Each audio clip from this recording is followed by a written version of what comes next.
Thank you very much for that kind introduction and also for the invitation to come to Lisbon and to your university, and also for putting on such nice weather for my visit. It's a big contrast with the weather in Dublin, I can tell you. But maybe I can draw some parallels between Ireland and Portugal in what I'm going to say, because I want to talk about the Irish experience first, and then follow on maybe for some of the discussion or issues that were raised in Philip's talk about the future of the euro. I think the Irish experience in the euro and at present is important because, first of all, we were and still are one of the worst affected countries in the eurozone during the present crisis. We've suffered a severe fiscal crisis, a collapse of tax revenue and expenditures that continue to be high, and we've combined that spectacularly with one of the largest banking failures in history. I think when Rodolph and Reinhardt come to rewrite their book on the history of banking crashes, the Irish case will figure very prominently, unfortunately. And also, of course, we had early recourse to EU, ECU, IMF bailout after Greece and Portugal. And interestingly and strangely in a way, we're now being praised for how well we are adjusting to all of this. We've gone to the top of the league table in the view of the IMF and others in terms of our willingness to adjust. And I'll say something about that in due course. Very briefly, to look back on the background to the present crisis, we forget very easily how good things were between 1998 and 2008, which indeed corresponded to the main period of the euro. Western economies enjoyed an extraordinary period of rapid economic growth, low inflation, and low unemployment. There was an exceptional rate of expansion of credit, and indeed the banking sectors in all our countries expanded phenomenally. And that played a role in financing when I was teaching macroeconomics, I kept lecturing students about the imbalances between the US deficit on balance of payments deficit on the one hand and the surpluses of emerging countries like China on the other. And to some extent, those of us who worried about that were told to relax. The banking system had become very inventive. It was channeling money globally to more efficient uses, and it really didn't represent a bubble or an unsustainable development. And as we know, the financial industry, which attracts the brightest, if not necessarily the best, in all countries, responded enthusiastically to this situation, and they developed numerous dazzling new products, innovations in financial engineering that made it possible, that made it impossible until it was too late to measure exactly where the risk of the credit expansion lay. And the United States was undoubtedly at the forefront of all of this, and we learned about this in terms of the subprime mortgages and the way in which they had been very cleverly diced up and divided and spread around the country and indeed around the world, and hiding, if you like, the rotten apples at the bottom of the barrel. So financial innovation was the name of the game, and it allowed this extraordinary expansion of credit, which in turn fueled consumption in the United States and in some European countries, and an amazing, seemingly endless consumption and housing boom and bubble.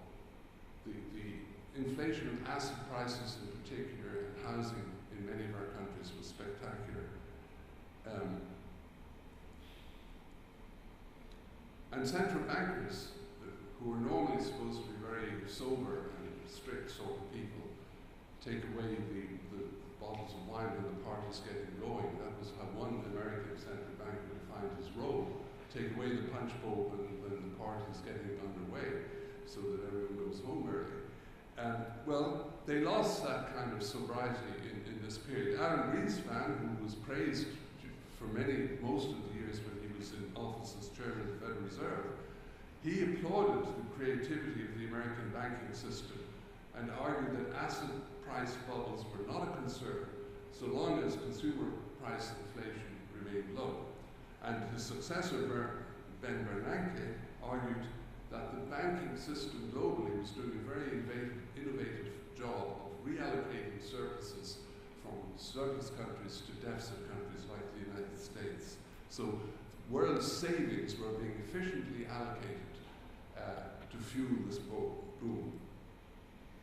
And I like to quote this because as Lewis said, I used to teach economics and use macroeconomic textbooks written by big names in America and indeed in Europe.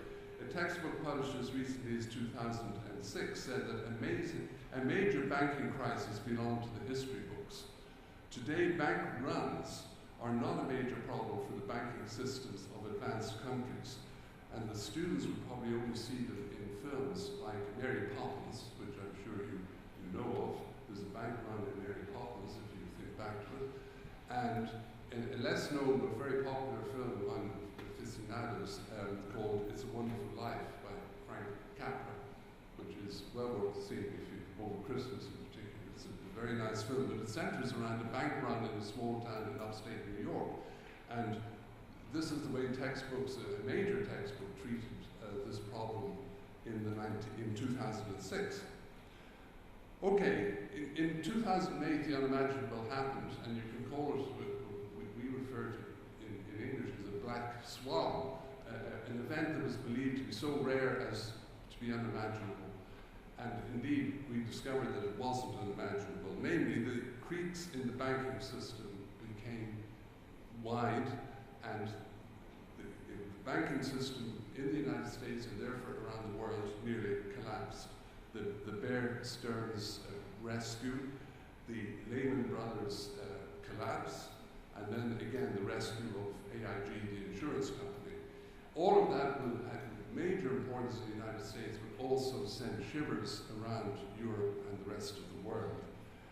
And to quote our friend Alan Greenspan again, he said he had shocked disbelief. He never thought anything like that could happen, especially since he was partly responsible for it. But that's another story. Europe imitated American errors in many areas, particularly in financial regulation. Light touch financial regulation was the name of the game because it seemed to work very well in America and then in London. Britain in particular, and indeed in Dublin as a kind of offshoot of the London banking market. We had the advantage, we were inside the Eurozone, we were the only English-speaking country inside the Eurozone, we still are, curiously enough. So I think our member of the European Bank Council helps draft the reports in good English, because many of the others may not. But our commissioner actually was an Irish commissioner for the internal market and had been our Minister of Finance, and had presided over some of the reckless fiscal policies of this period. But when he went to Europe, he warned, or he recommended to the Irish financial regulator that you shouldn't be too heavy-handed. You should leave the financial industry with space to breathe, and investors with the freedom to learn from their mistakes. Well, we're learning, and we had the space, and we're certainly learning from our mistakes, and we have time to do it. Okay, there were warning signs in Ireland as well as internationally. The earlier boom in Ireland had been led by inflows of foreign investment and rapid export growth.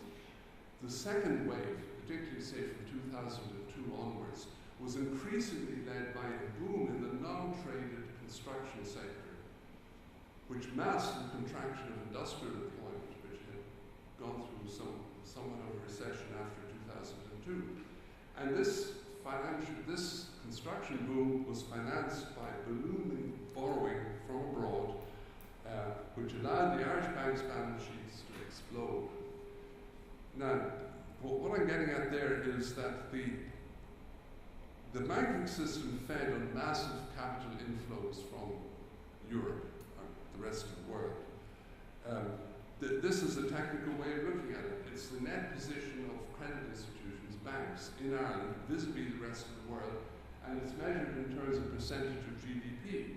So we went from a situation which was probably fairly normal, where we were indebted to the rest of the world by about 10% of GDP, our banking system, to a situation where it went up to almost 60%. So this massive inflow of credit from the rest of the world.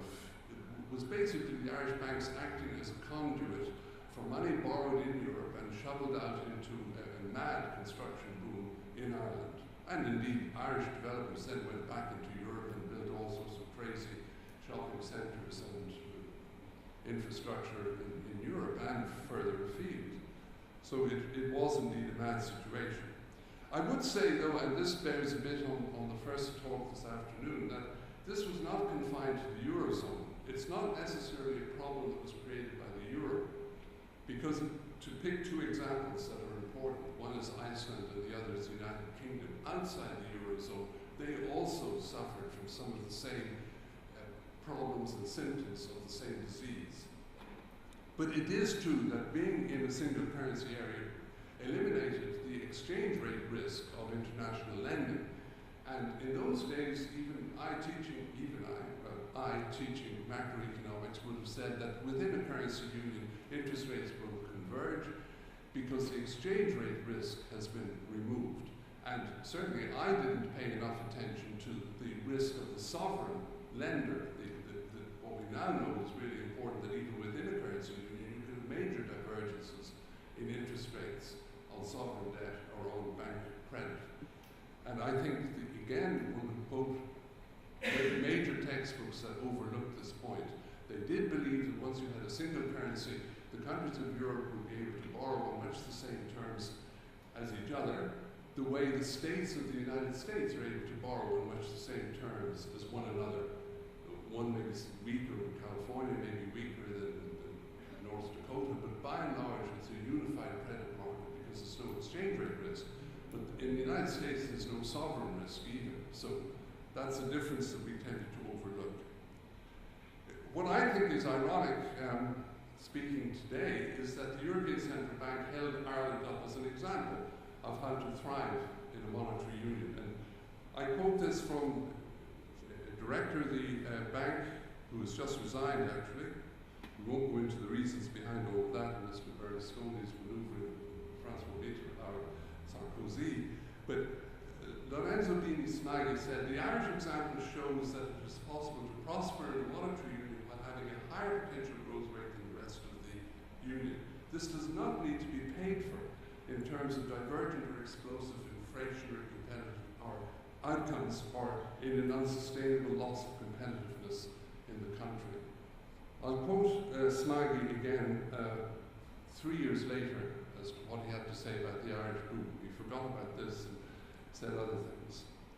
But we were praised by the OECD as recently as 2008. We were told we're doing pretty well. The Irish banks are well capitalized and profitable, which provides a cushion to weather the more difficult times ahead. This was in April 2008. I find it extraordinary to think how recently they said this. And of course, our friends in the credit rating agencies, Standard & Poor and all the others, gave us a AAA rating right down until March 2009. So much for their ability to foresee what was coming down the road. I won't go into this much, but you may recall that there were stress tests on the banking system from Europe, from the European Central Bank or some organization that's a subsidiary of it. And they said everything was great. And then they even did another one because the first one was supposed to be too lax. So as recently as July 2010, the European Central Bank welcomes the publication of these stress tests. And the extraordinary thing is that the two main Irish banks got a mark or score of A from this stress testing in July 2010. And really all of them had been nationalized within 6 months. All of them had collapsed and failed and had to be bailed out or nationalized by the government. So this kind of stress testing that was undertaken in Europe was absolutely useless.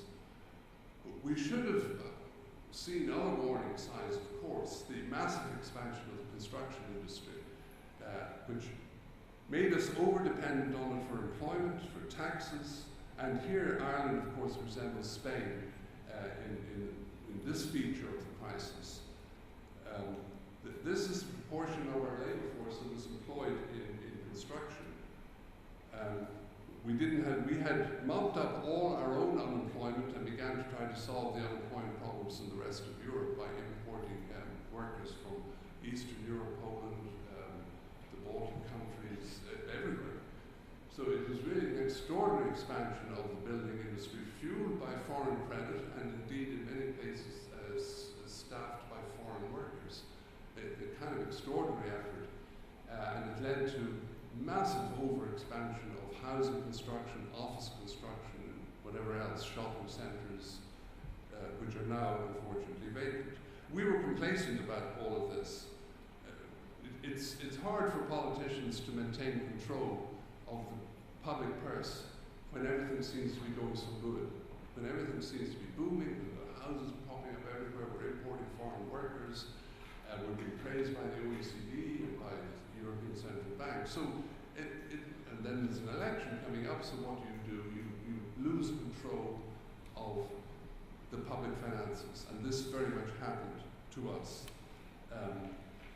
I like this is property transactions related tax receipts. So this is just picking out one category of tax revenue that really boomed on the back of the housing boom, and on the back of capital gains, capital acquisitions, and what we call stamp duty. I'm not sure what the continental equivalent, tax on transactions, which was very high in Ireland. So the public purse benefited enormously from what was going on in the booming construction industry and in the economy generally. And what I find extraordinary is that they seem to think this would go on forever. This trajectory here in red, in the budget of 2008, this green line was what our financial experts in the Ministry of Finance said would be the revenue from these extraordinary taxes. And the red line is what actually happened. So we became completely complacent. We said this extraordinary level of revenue from these taxes is going to last. We didn't extrapolate it higher forever, but it was a bit like saying that we discovered an oil well and that we were going to be able to pump that oil well indefinitely, and we didn't realize that the oil was vanishing out of the ground. Anyway, that within a year we could revise the projections like that, and of course the implications for the public finances were disastrous, because it's easy enough to ramp up spending, it's very hard to bring it back down again. And when the taxes collapse, you're left with a high level of spending, and that's the deficit. But I would emphasize that up to this point, Ireland had been reasonably conservative and had not run big deficits. We had not availed of the mechanism that Phil was describing of, if you like, monetizing our government finances until the collapse of tax revenue in 2009. So throughout that period of boom, we actually kind of held the reins tight. We held control on public expenditure. Of course, with hindsight, what we should have been doing was building up big reserves, not spending the money, but putting it into an account for the rainy day, which arrived. There were deeper issues, which I don't want to go into in detail, but a loss of competitiveness was certainly one of them, in the sense that we had a strong euro relative to sterling, which is important to us. So the strength of the euro relative to the pound sterling and the dollar affected Ireland more than most countries, because we trade more with Britain and with America than the continental European countries. We didn't moderate wages through this process of social partnership, which we had adopted from continental Europe and thought it would get rid of the kind of British confrontation between trade unions and employers and kind of work things out very reasonably. It didn't deliver in this period. And wage costs, particularly adjusted for productivity, rose relative to other countries. This is a measure of that, a measure of competitiveness, the real effective exchange rate weighted against our trading partners. And you can see it surged in the early years of the monetary union, which Philip mentioned, but in our case it took off again in the last period before the crisis. So there were deep structural problems in our economy, as well as the more immediate cyclical ones that I've outlined. Okay, the crash when it came was spectacular. These are our real GDP growth rates. And we had really been motoring along at what now looks incredible, 6% a year real growth. And going back further, the rates were even higher. We have been really doing extraordinarily well. And then suddenly, 2008 and 2009, the growth rate fell to -6 or -7%. I think that's one of the biggest drops in real GDP of any of the Eurozone countries. It fell again last year, and this year, when the figures come in, we're hoping it will be a growth of about 1%.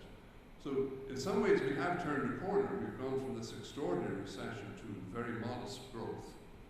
But whether that's going to be enough to make us a success story in terms of the IMF program, I'll come back to.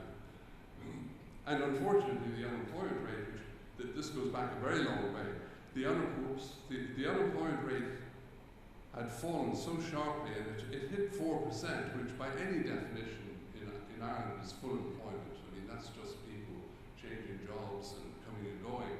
4%, and it had been 4% for stable at this rate, and we accommodated a lot of immigration.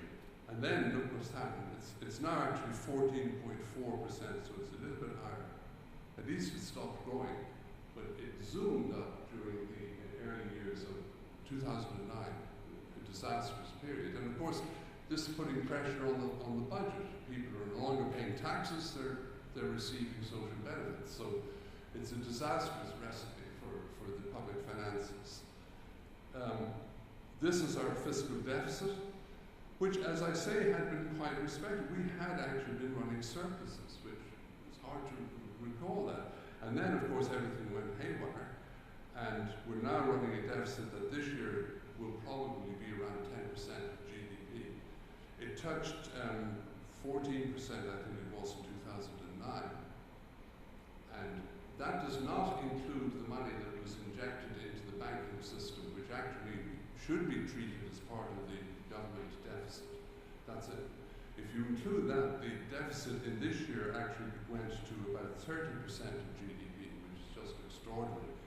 But it was a once-off injection to recapitalize the banks. It raised the level of our debt, but it didn't raise, in a continuing way, the level of our borrowing. So we're left with this kind of inbuilt deficit now, and we have to look at that later, so we'll go. Well, this is what happened to our biggest bank. The shares at one stage were worth €20. Now I think they're back down to about 50 cents. So, I mean, this was a devastating thing socially, because so many pension funds had been told, you invest in banks. Banks are AAA rated, this, that, and the other. They were well capitalized, we were told. So many small investors, many pension funds, conservative people had invested in the bank shares, and they did not get out quick enough, and the disaster hit. And I could show the same for the other banks in the system. The banks collapsed. The challenges now are to fix the banking system, to restore order to public finances, to maintain access to the credit markets, and in the longer term or medium term, to restore competitiveness. And I'll try and talk about these. I mean, it's a very daunting agenda, but it's similar to the agenda, maybe taking out the banking system, it's similar to what a country like Portugal seems to be facing at the moment. But we have the added problem of the banking system. And I'll very quickly talk about the Irish response to the banking crisis. On December 29, 2008, the Minister of Finance announced that he was guaranteeing all deposits and all liabilities of the entire Irish banking system. There's a continuing debate as to why it was done. Was he well informed? Some people say he was pressurized by Trichet at the European Central Bank. Some people say he was pressurized by our own banking system. Some people even say Tim Geithner from the United States gave him a phone call and said you can't allow any bank in the Eurozone to collapse. He said it would be it was only a first step, it would be the cheapest bailout in the world so far. It's probably amounted now to the most expensive bailout in the world so far. He guaranteed about 485 billion worth of euros in liabilities in a country whose GDP is about 160 billion. We can criticize the European Central Bank for their response. they had no bank resolution mechanism in place the way the Americans put this TARP in place. They actually seem never to have anticipated a crisis like this. They had no way to advise the European banking system, which they were supposed to be supervising, on how to deal with the losses arising from the reckless boom. Of course, you could even go back further and say they had played no role in moderating this boom. They had allowed those flows of credit that I talked about to slosh around from European countries into booming economies like Spain and Ireland without putting the brake on, without taking away the punch bowl as the party was getting going. It viewed the problem of the Irish banks as one of liquidity. It didn't seem to get this distinction, which goes back to the 19th century, of the difference between banks that are insolvent and banks that are illiquid. You're illiquid if you have Vermeers or whatever on the wall, and you can sell them in a month's time when you go to London or New York and organize a proper auction. You're insolvent if the paintings on the wall turn out to be total fakes and you've borrowed a lot to pay for them. And what happened in Ireland was the second thing. It wasn't illiquidity. There was no way in which we were going to be able to overcome the losses incurred by the banks extending credit for useless projects, for white elephants, for airports like the Don Quixote Airport in La Mancha, which I like to cite because in English we use the word quixotic to mean something that is daft, something that is mad. Well, that airport was mad, and we spent money on equally quixotic things in Ireland that will never come right, no matter what happens. Some of these housing projects will be knocked down because they're unsafe. They're never going to be habitable.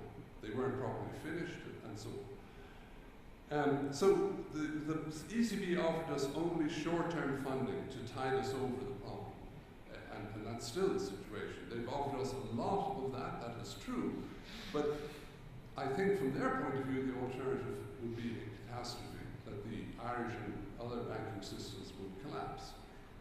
They failed to address in a systematic way the interdependence. They really did treat this initially as a peripheral problem. It's the so-called pigs, Portugal, Italy, Spain, Greece, and Ireland, or whatever combination you want. But it doesn't touch the core of Europe. And of course, we've seen this week that it does. That was an unrealistic false diagnosis.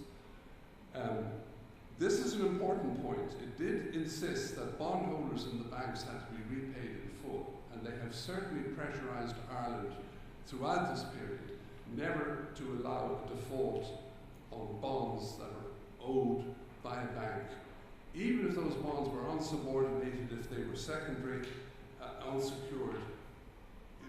One of our smaller banks, which lost a staggering amount of money, and has now been closed as a bank, but we are still being told we must honour the bonds of this now defunct bank.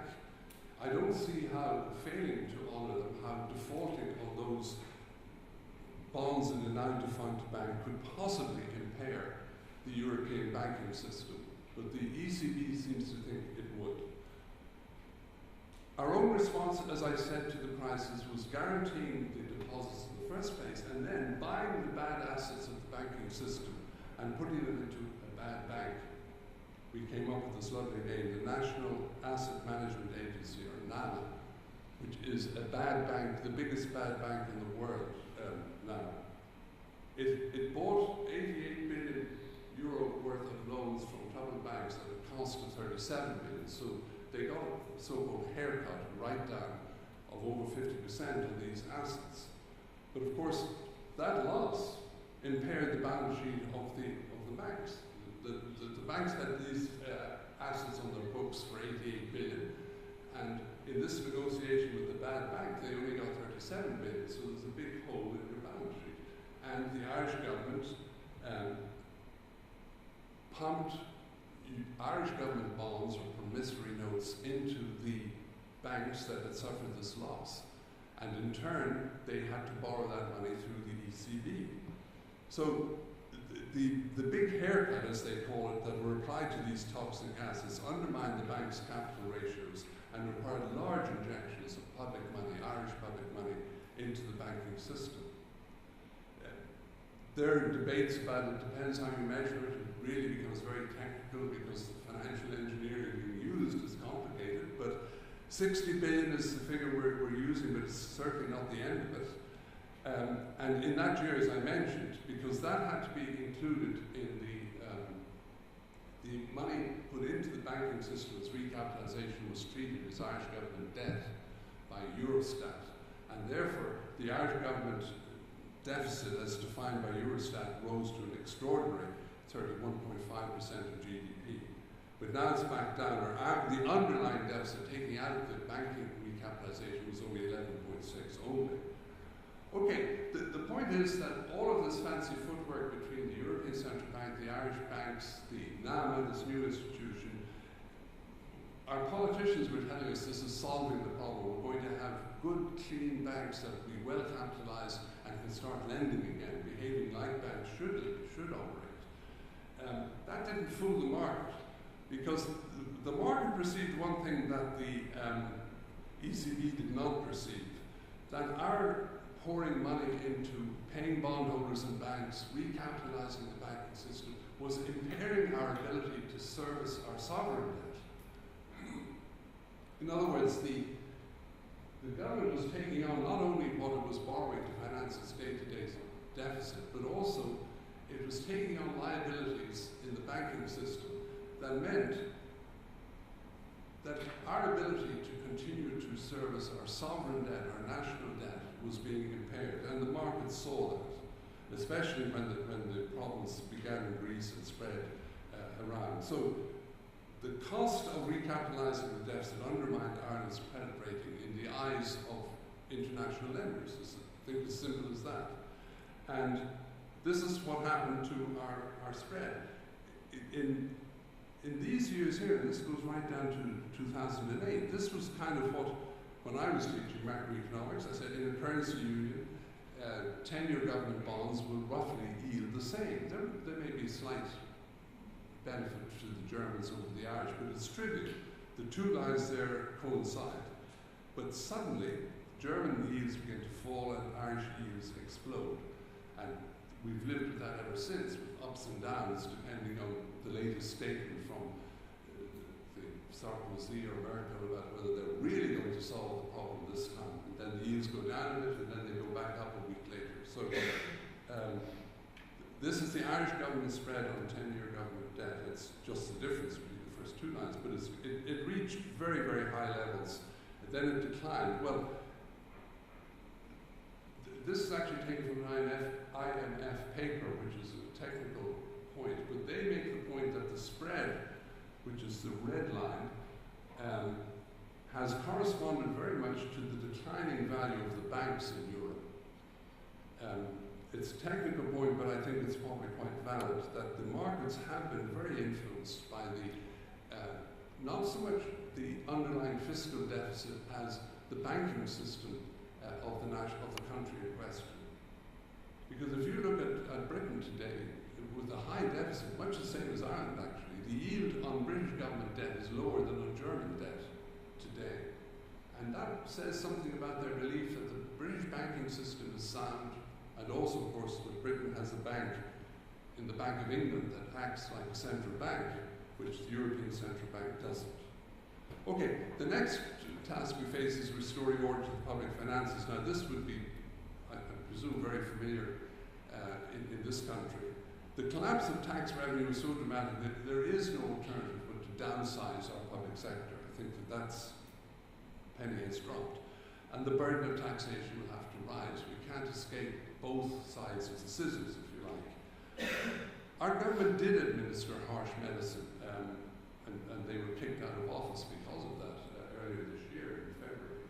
In December 2009, the Irish government introduced its third budget in 14 months. So major adjustments to the tax system, cuts in pensions, cuts in public sector salaries, in health expenditure, and so on. And this last budget, the 2010 budget, was one introduced in 2009, obviously. It was described by commentators and people around the world as an unusually harsh budget. It its national deficit, despite the fact that the economy was still shrinking.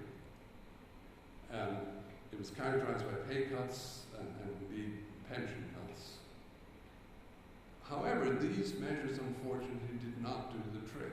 The markets were relentless, and they looked at a small country like Ireland with this very shaky banking system and the government guarantees to the banking system, and the yields continued to rise. As I say, they went up and down. There was one meeting between Mrs. Merkel and Sarkozy in Deauville in the north of France, where they walked along the beach and they decided something, and whatever it was, I forget what it was now, the yields on government bonds in Ireland and elsewhere shot up on the Monday morning when they came back from that. So the IMF came in and they got a warm Irish welcome, as I can see around Lisbon today. There's similar graffiti. These were, this is the IMF too. This guy has become kind of a celebrity in Ireland. He's Indian and he's very fluent, very good presentator, and he goes on the radio and television quite a bit. And you can always get people begging, I guess. It's nothing to do with the IMF. But anyway, that was exactly a year ago this week. There's another symbol of how we reacted to all of this. But there was actually no violence. There hasn't been anything like we've seen on television from Greece, or even the low level of disturbance here yesterday. This is about as much as we got, a guy with the Irish flag in front of the Parliament. Everyone talks about this as a bailout, and I object to that phrase because it's an agreement technically, and initially the interest rate on it was by no means a bailout interest rate. It was 5.8%, when the ECB was lending at 1.5%. So it was quite punitive in the terms, and this was a grievance that we have tackled and taken on with the IMF, and we've got the average interest rate reduced to about 3% now, which is a major concession. But of course, the price of the money was one thing, and then the conditions is another. We're under a program. We don't have autonomy anymore in setting our budget targets and outcomes. We have to try and please the IMF, and they write a report now, I think every 3 months, saying we've either achieved or not achieved the targets that are laid down. Fiscal austerity has been, we felt it, between July 2008, before the IMF came in, and now, we've implemented a major program that adjusted the public finances by about 13% of GDP, 2/3 of which came from expenditure reductions and 1/3 from tax increases. And the IMF, this is the bottom line, unfortunately, the IMF agreement foresees a further adjustment of similar magnitude for the period 2012 to 2014. So we're in for 3 more years of this, and I'll come to that. Actually, we got it pushed out to 2015. That was another concession. So we're in for 4 more years, maybe a slightly slower pace. And I can't help mentioning things that happened between us and our European partners that made us rather sour, made us rather sad. That we were shouldering this program of fiscal austerity, and at the same time, and you're familiar with this, people in Berlin or Paris conveying the impression that people in these troubled countries are lazy or not working, or they lived extravagantly. The Greeks are always picked on for having a lovely lifestyle and retiring early and so on. It's quite unrealistic, I think, some of it, and some of the things that happened reminded us in Ireland of the Treaty of Versailles, and we tried to remind our German friends that they should not forget the Treaty of Versailles and all that happened. This is what Sarkozy said at an Airbus plant in Toulouse in 2011. He said, "I deeply respect our Irish friends' independence, and we have done everything to help them. But they cannot continue to say, they cannot continue to say, come and help us, while keeping a tax on company profits that's half that of other countries in Europe." In other words, the French, for some reason, got very upset and annoyed about the fact that our corporation tax rate is 12.5%. It's been that way now for 15 years or so. What that had to do with the present crisis, I have no idea. But Sarkozy, of course, in a plant that had been extremely heavily subsidized by the French government, illegally, they were fined repeatedly for the subsidies they gave to the Airbus factory. He lectures us about this. And we're also concerned or aware that the French banks are significantly exposed to the Irish banks, to the Irish bonds, and some of the insistence on not burning the bondholders may reflect where the loss will be felt, where the pain will be felt. Anyway, who's blaming whom? I don't know. They're not the most popular. But this is our friend Lorenzo being smiling again. 3 years later. 3 years ago, he told us we were doing great. We were an example of how you could boom without inflationary pressures within a monetary union. And now he says the Irish taxpayers should take the brunt of the pain from the bailout plan. They should foot the bill as they were the ones who benefited during the pre-crisis boom years. They elected the governments that regulated the banks where the problem built up. If the taxpayers had the right to share in decision-making and to accept the consequences, I think it's an extraordinary passage for any kind of political economist, which he is, to issue. And I'm not sorry to see him gone from the European Central Bank. Wish him well in his future career. Will austerity work? Well, the question is, can we reduce our deficit? And this obviously is the same question in Portugal. And contain our sovereign debt to sustainable levels. The official scenario, which is really the IMF program, is this. I've tried to simplify it right now to, we are to get our government debt, it will rise until the year 2012, really next year, and then begin to fall nicely to 103%, which is of course high, because if you remember the criteria for joining the euro were that could not exceed 60% of GDP, but that's a long time ago. In Greece, they're talking about getting it down to 120% in the year 2020 or something. So, you know, the Greek case is even more extreme than the Irish case would be. And it's this kind of scenario that makes people say Ireland is adjusting very well. Although, you'll notice the debt has yet to fall, has yet to reach its peak. Achieving this depends crucially on maintaining growth in nominal GDP. Now, this table is the most complicated of the ones, but it does summarize our situation. That according to the IMF program, we are to get our general government deficit from 9.6%. It may well be a bit higher because tax revenues have not been very buoyant this year, down to 7.8, 6.2, 3.6, and 1.7. So we're to bring it down by 8 percentage points over this period to 2015. And debt interest will rise because of the increasing burden of the debt, but it will level off. The primary deficit, which is the deficit excluding interest payments, in other words, it's actually the difference between the first line and the second line, it is to go from a deficit of 6.2% to a surplus of 3.4%. So what I'm saying, and I think there's another line over the back. The implied growth rate of nominal GDP, and this I think is crucial, is this year about 1%, and maybe we will achieve that, and this is before adjusting for inflation, so this includes inflation. But actually last year there was negative inflation, so the nominal growth rate was lower than the real growth rate. But what is supposed to happen here is next year the GDP is supposed to grow by 2.7%, then by 4.8%, then by 3%. Why it goes up and down? I mean, these are just projections.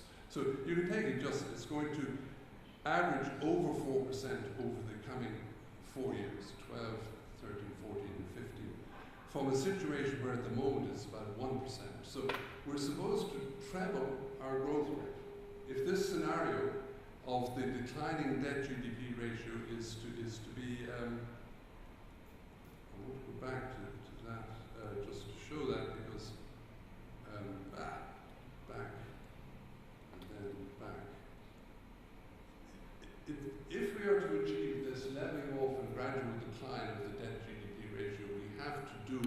shown in the next table. In other words, the growth rate has to rise from about 1% up to 4%. Interest rates have to remain reasonable. And the fiscal policy, the government's budget, has to be reduced by 8 percentage points of GDP over this period. Now, if anything goes wrong with that, we will not achieve the IMF program, and we won't be able to re-enter the bond market, which we are hoping to do in 2013. That's the period when we hope things will be sufficiently stabilized that we go get away from the IMF funding and go back to the bond markets.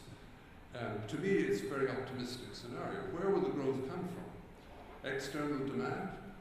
Well, we know that Europe, unfortunately, is teetering on the brink of a recession. Growth maybe 1% next year at most.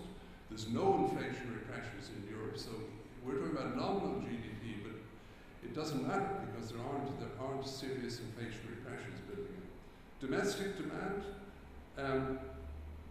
Well, domestic demand has two components, the private sector and the public sector. Irish households have been squeezed by higher taxes and reduced incomes, unemployment, and deleveraging, that is unwinding their indebtedness to the banks and to everyone. So I don't see them going off on a consumer spree in next year. Business lacks profit opportunities within Ireland because after all they're serving the Irish consumer. The Irish consumer is saving more and trying to, fearful of losing their jobs and so on. So how are they going to convince businesses they should invest? And then, even if they could invest or did want to invest, the banks won't give them any credit. The banks are busy deleveraging also, trying to rebuild their balance sheets by unwinding their credit positions. And they've become what was called in America a long time ago, zombie banks. They're not really acting as banks at all. They're just, once a loan is extinguished, they put that money into their positive side of their balance sheet and they don't extend any more credit because they want to increase their capital ratios. They're under orders to do so. So I don't see much prospect of growth coming within Ireland. I don't, in the private sector. I don't see it coming from the rest of Europe because the recessionary situations and similar developments in many countries we deal with. The public sector, of course, within Ireland, as we've seen from the last table, is committed to reducing our deficit by an extraordinary 2.3%, 2.8, 2.7, 1.8. So each year for the next 4 years, we're going to see the public deficit, excluding interest payments, reducing. In other words, the net injection of the public sector into our economy is going to shrink by 2 to 3% a year over the next 4 years. That's a lot of shrinkage. And that isn't going to stimulate growth in the Irish economy. This is a graph that shows that we have the one bright spot on the horizon, and the reason probably that we are being praised is that our export sector has done well. And that's the red component there, our net exports. They have contributed a lot to such growth as occurred. But the domestic sector, the private sector, the domestic demand has been shrinking very rapidly. Now, the fear I would have going forward is that this red will shrink and the blue won't shrink. In other words, the blue will remain as far below the line as it is now, if not further, as the austerity program goes on. So it's hard to see how the growth rates that are built into our program with the IMF are going to be achieved. I hope they will be. I won't go through this because it's a longer term issue. And it's one thing actually that when the Germans and the French have lectured people like Portugal, Greece, and Ireland, they said you've got to become more efficient, you've got to become more productive, more competitive. Well, the simple point about that is we're in a currency union, so we can't devalue, you can't become more competitive that way. So what you've got to do is kind of have an internal devaluation, which means pushing down your costs, the biggest of which, of course, are wages. And that's deflationary, and it feeds back into what we were just talking about. It's a slow and painful process. You're mimicking a devaluation. Well, all of these are sticky, there's no question about that. And those of us who studied economic history think back to the 1920s when England tried to go back on the gold standard at too high a price level and then spend 5 or 6 years trying to deflate the economy. And the Great Recession, the Great Depression was very severe in England. We have made some progress on that front. Having lost a lot of competitiveness, this is kind of the other half of the graph I showed earlier. We have lowered our real effective exchange rate. It seems to have leveled off right now. But we went through 2 years of falling prices, falling wages. But that's kind of leveled off, and I'm not sure that we can look for much hope in that regard. There was one other thing, yes. On that thing of competitiveness, when the French and the Germans lectured countries like Greece and Ireland and Portugal, they have tended to say that you have to become more efficient and you get up earlier in the morning and work harder, and they're obsessed with the idea of raising the retirement age, which I absolutely agree with. We should raise the retirement age. We're all living longer, and in many countries we do retire too early. But the idea that raising the retirement age is going to cure the markets tomorrow, or it's going to make the bond market settle down tomorrow, strikes me as a utter fantasy. Why the obsession with medium-term things like improving the educational system? We need to do that too. But bond traders aren't going to get up on Monday morning and say, Ireland has made a big reform of the educational system, and therefore interest rates should fall. These are medium-term projects that should be addressed, but they are irrelevant to the crisis into which we're facing. And it strikes me that many in the stronger European countries don't understand that. Okay, this goes over some of the ground that Philip raised from a slightly different perspective. The Eurozone was a flawed and incomplete monetary unit from the start. There was never a fully fledged central bank. In particular, the European Central Bank was not responsible for European-wide or Eurozone-wide bank regulation. And that was really a disaster during the period we've just been talking about. And more importantly, it's not a lender of last resort, which is part of the reason, because of the lender of last resort function of the Bank of England, it's part of the reason why British bond yields are so low, despite the difficult fiscal situation in Britain. And the same could indeed be said in the United States. Unwittingly, I think, that's Portuguese, the Irish, the Greeks, got into a situation when we joined this currency union that we were issuing debt in a currency we did not control. Now, previously we didn't do that. The countries that did that were Latin American countries that couldn't get anybody to accept a guarantee of being repaid in the peso or whatever. So they borrowed in US dollars, and they suffered a very high premium. We got into this situation kind of unwittingly. I think we didn't realize what was happening. It didn't seem to be all that bad for the first 8 years or 9 years of the monetary union. The European Central Bank, I say it's dominated by German dogma, and I think it is dogma, failed again and again to diagnose the problem correctly and to respond to it adequately. The currency union stopped short of the full fiscal integration and imposed weak penalties for the early transgressions of the big countries like France and Germany. That was mentioned earlier. The Stability and Growth Pact was ignored to all intents and purposes in 2003, 2004. And it was only later that weaker countries, including, I think, Portugal, got penalized under it.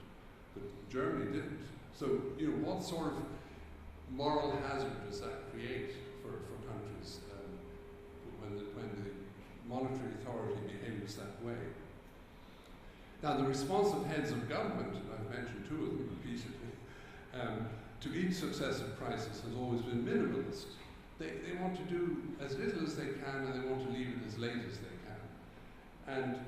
And instead of biting the bullet at an early stage, say allowing a default by Greece, Portugal, or Ireland, they believed it would suffice to give a little money this time and get over this crisis. And then a month later there was a bigger crisis, they gave a bit more money, and a month later there's another crisis, and then they give a bit more money still. Someone compared that recently to a martingale. I don't know if any of you are gamblers, but there used to be a rule of thumb among gamblers that you could win gambling if you increased your bet every time you lost. And that is true, provided you have infinite resources, provided you can face the 100 winning streaks that losing streaks that you're going to hit.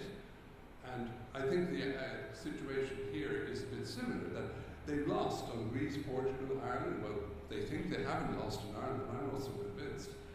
But each time they've had to up the stakes. And now they're borrowing, they're buying bonds in larger quantities, and that may not be sufficient because they haven't given an unambiguous commitment as to what they're going to do. So they end up having to wager, to bet more and more after the last bet failed. And that is like a compulsive gambler who says, if I keep betting more, when I win, I'll win so much that I'll recoup all my losses. But you may go bankrupt first, and the other may go bankrupt first. So they failed to develop new instruments, and of course they have hidden behind legalism, saying that, and correctly saying the European Central Bank is primarily responsible for low inflation and for very little else. It's a flawed structure.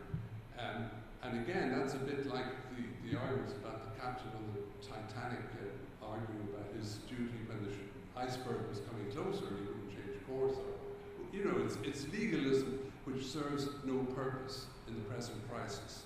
At least that's my view. And I think by now, that's end December is now, it's clear that the monetary union may fail and disintegrate. That's one of the options Philip mentioned.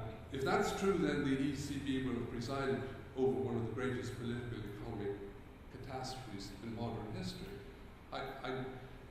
Philip wasn't drawn out in what he saw would happen, but if, which people are thinking is increasingly possible, more likely, even probable, the union breaks up, I don't know how it's going to be handled, and I don't think anyone knows. The consequences, I think, will be absolutely disastrous worldwide, not just in the EU or Eurozone, but worldwide. There will be a freezing of credit comparable to what happened in 1929, 1930. And one hates to think of that, but the ECB can say, well, there was no inflation. You know, we kept inflation under control, but the economy went down the tubes. Pity about that. Nothing short, I think, now of an open-ended commitment by the ECB to support the sovereign debt will stem the panic. We've seen it, you know, changes have occurred. The Italians introduced two budgets. Well, they did or they didn't. It never seems to be clear in Italy whether they passed them. And the yield on Italian bonds went down, and then a week later went back up. And there was another adjustment. And then, even much more radically, they threw out Berlusconi and brought in Mario Monti, whom everyone respects and admires, and the yield went down for, what, 3 days or so? And now it's back up to 7.2%. It seems clear that none of these measures, and the Italians are, you know, have taken really firm action now with the new technical government, and it hasn't been enough. So I don't see how a country like Portugal or a country like Ireland, we leave Greece out of it, how they can take action that will convince the markets, which is unfortunately where we're at. You have to convince the markets. There's no one else out there willing to lend to. You either finance public expenditure out of taxes, which we can't do because of the hole that is opened up, or you borrow from international markets, which we can't do because we're not deemed creditworthy. The other thing you can do, of course, is confiscate private wealth within a country. And we've done a little bit of that in confiscating pension funds and things, but I think that is a disastrous route to go. So the other side of that has to be that I'm not advocating a free lunch. I'm not advocating that the European Central Bank buy up all the weak countries' bonds and say that's great, you can go on the way you were. I recognize the need for adjustment. And I think you've got to work out some way, and maybe it is also a treaty change. Lisbon has a bad name in Ireland because of the Treaty of Lisbon, which we rejected, as you may remember. And then the government said, think again, have another go. And they eventually persuaded us to vote for it. But I don't think they'd succeed in revising it and getting it past an Irish electorate. Unfortunately, our constitution requires that a major treaty revision like that would have to go to a referendum. And Lisbon III, I think, would not succeed. But on the other hand, we have to have some measures to minimize the moral hazard that if you put a floor under the bond market, that governments will go back and say, that's great, we can start borrowing and not worry about raising taxes. So that's the way I see it in Ireland, and I hope I've also added some ideas about how the Portuguese situation as I see it, but I'm an outsider. And I hope that the end of the story, whenever it's told, will be more pleasant than it might not be pleasant. That's the problem. Thank you very much.